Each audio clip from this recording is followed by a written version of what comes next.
Take a look at this worker's hands. Did you notice that one of his fingers is crooked? This finger was crushed in a work accident. A very heavy object fell on this worker's hand and crushed his finger. He was off work for a few months and after treatment he returned to work. He works as a welder, he works with welding. It turns out that after the fracture, the bone became stiff, so to speak, crooked, or stiff, that is, the finger became somewhat stiff. So he no longer has 100% of the manual skills he had before the accident. He was left with a permanent after effect.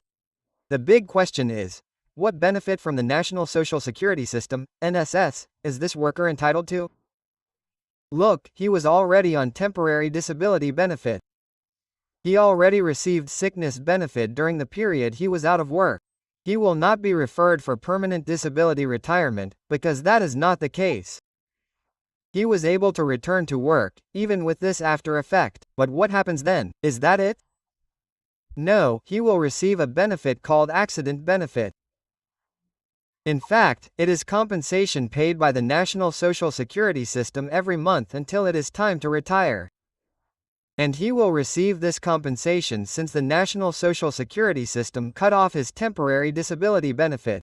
It is sickness benefit, exactly. He will receive it from now on and will receive retroactive payments since the National Social Security System cut off sickness benefit and did not grant accident benefit. Many people do not know about this compensation. They think that a person who suffers an accident at work is only entitled to permanent disability retirement or temporary disability benefit, or sickness benefit.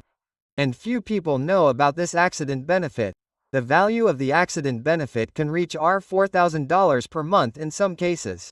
Have you ever thought about receiving $4,000 every month to compensate for the loss caused by your accident at work?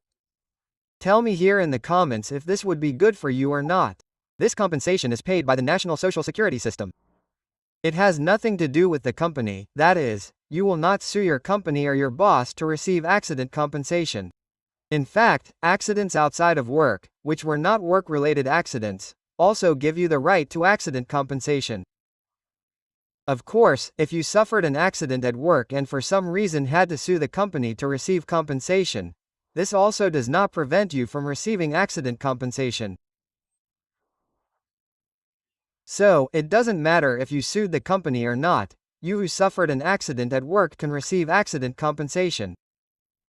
Okay, Gustavo, I understood what you said about work accidents, the right to accident compensation, but it is still not clear who is really entitled to accident compensation. So, I will explain it a little better for you. First, it is for those who suffered an accident, including a work accident, which is the subject of this video. It is for those who suffered an accident and suffered after effects. So you must have suffered after effects from the work accident, like the man at the beginning of the video who injured your finger. That is an after effect of the accident. It is also necessary to prove that this after effect has somehow reduced the person's ability to work. It is not that the person has become unable to work, no. They can work, but with limitations. This person must be a Social Security contributor, that is, they must pay the NSS. The accident benefit is paid to people who contributed to the NSS at the time of the accident or had stopped paying the NSS recently before the accident. But in cases of work accidents, the person who suffers a work accident is because they were working. They probably paid NSS, right? I prepared a video explaining how to pass these 4 requirements. If you want to be sure if you really are entitled to receive this compensation from the NSS called accident benefit, then watch this video here now that I prepared especially for you to find out whether or not you can receive the accident benefit.